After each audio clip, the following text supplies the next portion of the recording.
ایک دن میں اور اعظم ایک کیفے میں بیٹھے تھے جہاں سائڈ پہ دو لڑکے بیٹھے سگریٹ پی رہے تھے۔ اعظم وہاں بیٹھ کے پریشان لگ رہے تھے۔ وہ کہہ رہے تھے کہ مجھے اس کے دھوئیں سے سخت الرجی ہے، یہاں تک کہ انہوں نے وہ جگہ چینج کروا دی۔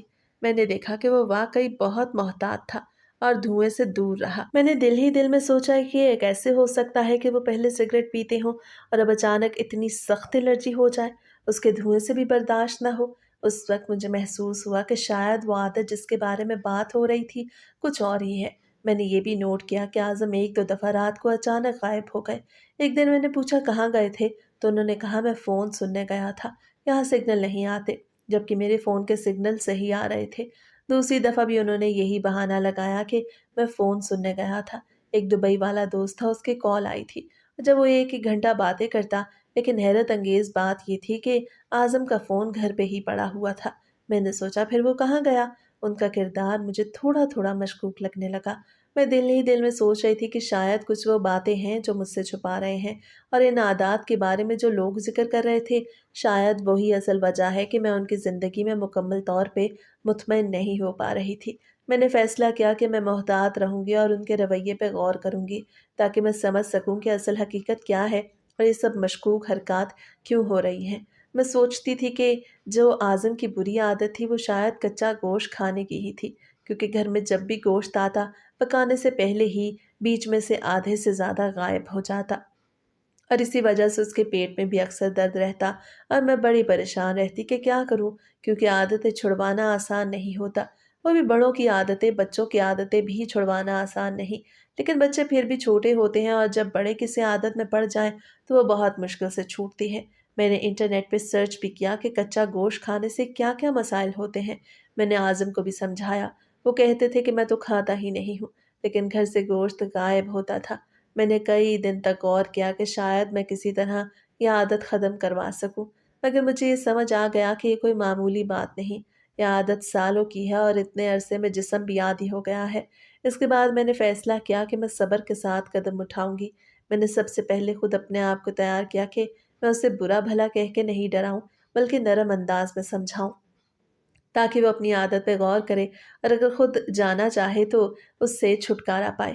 میں نے اپنے ذہن میں پلان بنایا کہ ہر روز جب بھی گوشت آئے گا میں چھوٹے چھوٹے حصے رکھوں گی اور اسے کھانے سے پہلے دیکھنے دوں گی کہ وہ خود ہاتھ لگائے یا نہیں۔ اس طرح میں دھیرے دھیرے اس کی عادت کی شدت کم کرنے کی کوشش کروں گی۔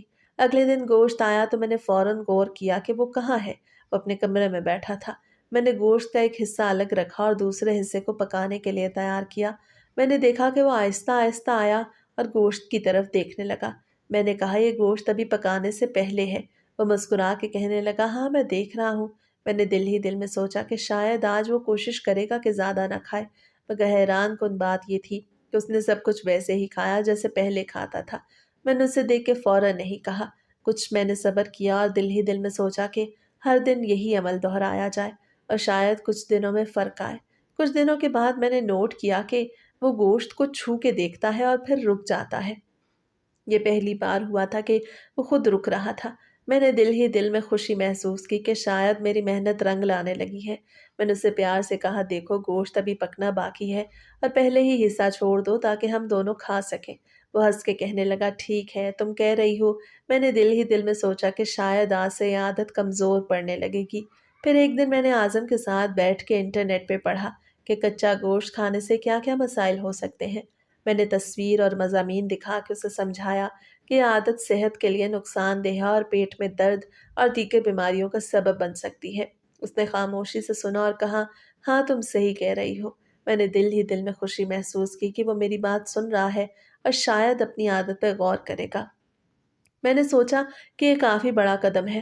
اب میں مزید صبر کے ساتھ اسے درست راہ دکھاؤں گی۔ کچھ دن بعد جب گوشت آیا تو میں نے اس کے سامنے گوشت رکھا اور کہا دیکھو یہ تازہ گوشت ہے، تم تھوڑا لے کے ذائقہ دیکھو اور باقی میں پکاتی ہوں۔ اس نے حیرت سے دیکھا اور کہا ٹھیک ہے۔ میں نے دل ہی دل میں سوچا کیا وہ خود گوشت کھانے سے رک جائے گا، مگر حیران کن بات یہ تھی کہ وہ صرف چھوٹا سا حصہ کھا کے رک گیا۔ میں نے دل ہی دل میں سوچا کہ یہ پہلی بار ہے کہ وہ خود کو روک رہا ہے۔ میں نے مسکرا کے کہا دیکھا تم نے خود روکا، یہ بہت اچھی بات ہے۔ اور مسکرا کے کہنے لگا ہاں واقعی میں نے کوشش کی۔ پھر میں نے سوچا کہ ہر دن یہی عمل کروں اور شاید کچھ دنوں میں اعظم کی عادت مکمل ختم ہو جائے۔ میں نے گوشت کی مقدار کنٹرول کرنا شروع کی اور اسے بار بار یاد دلایا کہ زیادہ نہ کھائے۔ وہ دن بدن بہتری کی طرف جا رہا تھا۔ ایک ہفتے بعد میں نے محسوس کیا کہ وہ خود گوشت پکانے سے پہلے سوچتا ہے اور خود کچھ حصہ چھوڑ دیتا ہے۔ میں نے دل ہی دل میں خوشی محسوس کی کہ میری محنت رنگ لانے لگی۔ اعظم کی بری عادت میں واقعی کمی آ رہی تھی۔ میں نے اس کے ساتھ بیٹھ کے ہر بار گوشت کے مسائل اور صحت کے اثرات پہ بات کی۔ اس نے تحمل سے سنا اور کبھی کبھی ہنس کے کہنے لگا، ہاں تم صحیح کہہ رہی ہو۔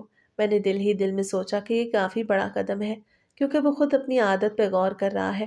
میں نے محسوس کیا کہ اگر صبر اور محبت سے سمجھایا جائے تو بڑی عادتیں بھی دھیرے دھیرے کم ہو جاتی ہیں۔ بچوں کی عادتیں تو چھوٹے ہوئے بھی چھوٹ جاتی ہیں، اور بڑے اگر چاہتے ہوں تو صبر سے انہیں درست کیا جا سکتا ہے۔ اب میں مطمئن تھی کہ اعظم کی بری عادت جو کچا گوشت کھانا تھا وہ دھیرے دھیرے ختم ہو رہی ہے۔ میں نے دل ہی دل میں سوچا کہ اب ہم دونوں صحت مند اور خوشگوار زندگی گزار سکتے ہیں۔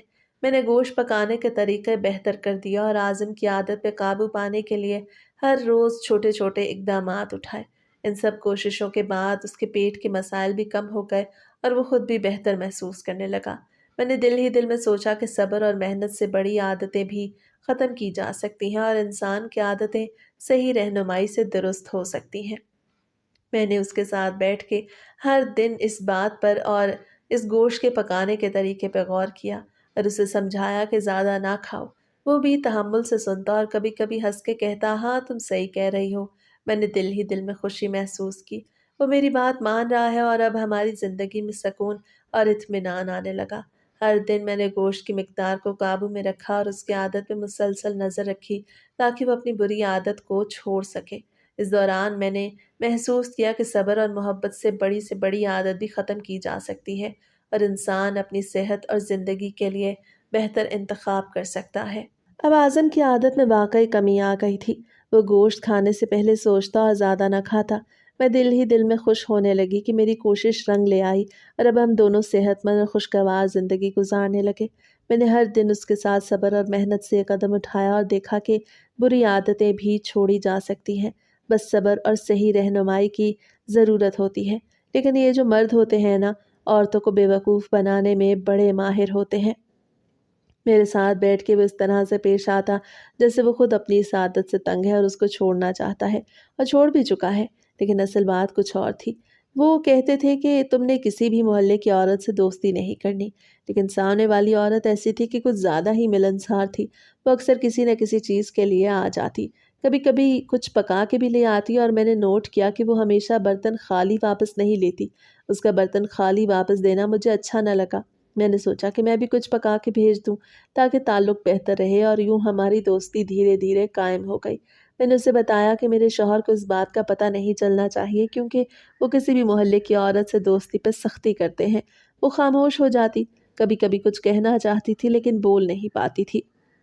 اس نے کہا کہ تمہارا شوہر اچھا ہے لیکن تم بہت اچھی ہو۔ میں نے کہا نہیں، وہ اکیلا رہتا تھا اور اکیلے رہنے والے بندے کسی کے ساتھ محلے داری نہیں نبھاتے، اس لیے شاید لوگ اس کے دل کو اچھا سمجھتے ہیں۔ وہ ہنس کے کہتی تھی، ہاں تمہارا شوہر ہے تو تم زیادہ سمجھتی ہو، لیکن ایسا لگتا تھا جیسے وہ مجھ سے کوئی بات چھپاتی ہے۔ میں نے دل ہی دل میں سوچا شاید وہ کچھ جانتی ہے جو مجھے ابھی بتانا مناسب نہیں لگتا۔ ایک دن اس نے مجھے بتایا کہ ہمارے محلے میں کوئی آدم خور آیا ہوا ہے جو قبروں سے مردے نکال کے کھا رہا ہے۔ میں نے چونک کے کہا، یہ کیا بات ہوئی؟ ایسا بھی ہوتا ہے؟ اس نے کہا، ہاں، اسی طرح کا ایک کیس 2006 میں سامنے آیا اور ایک 2014 میں بھی۔ 2006 والا کیس جو سامنے آیا اس میں 2 بھائی تھے جو یہ کام کرتے، اور 14 میں تو خود گورکن تھا جو اس طرح کے کام کرتا۔ میں نے کہا، یہ کیسے ممکن ہے؟ وہ بولی، ہم سب کا خاتمہ عزت والی موت پہ ہو جائے، مرنے کے بعد بھی اگر کوئی ہماری لاش کو نوچ رہا ہو تو کیا فائدہ؟ لوگ کہتے ہیں کہ مرنے کے بعد بھی سکون نہیں ملا، لگتا ہے کوئی بد کردار آدمی یا عورت تھی۔ میں نے دل ہی دل میں سوچا کہ واقعی یہ سوچنے والی بات ہے۔ میں نے کہا، ہمیں عزت کی زندگی اور عزت کی موت ملنی چاہیے۔ وہ حیران ہو کے میری طرف دیکھتی رہی اور میں بھی سوچ رہی تھی کہ یہ دنیا کتنی عجیب ہے۔ ایسے لوگ کیسے زندہ رہ سکتے ہیں جو مردوں کی قبروں کے ساتھ ایسا کام کرتے ہیں؟ ایک دن میرے قدموں کے نیچے سے زمین نکل گئی جب میں نے محسوس کیا کہ اعظم گھر سے تھوڑی دیر کے لیے غائب ہوئے، اور جب واپس آئے تو ان کے کپڑوں پہ تازہ تازہ مٹی لگی تھی۔